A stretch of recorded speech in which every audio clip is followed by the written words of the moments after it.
23 vjetori i themelimit të Partisë Demokratike festohet këtë radhë me liderin e ri të saj. Lulzim Basha u shfaq me optimizëm përpara simpatizantëve të djathtë për sfidat që e presin, për një fillim të ri. Ai ka folur për invitet të partisë për ribashkim si shumicë, por edhe për qeverisje të re në të ardhmen. Asgjë dhe askush nuk mund ta gjunjëzojë atë. Partia Demokratike është ngritur e ringritur gjithnjë me fortë.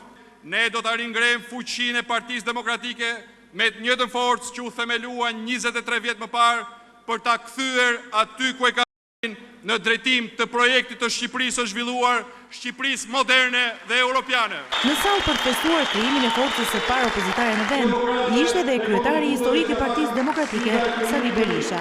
Mes të ftuarve ishin edhe drejtues të Lëvizjes Socialiste për Integrim Meta dhe Petrit Vasili, si dhe kreu i PBDN-s, Dule, të cilët në disa raste trokitën gotat me drejtues të lartë të Partisë Demokratike.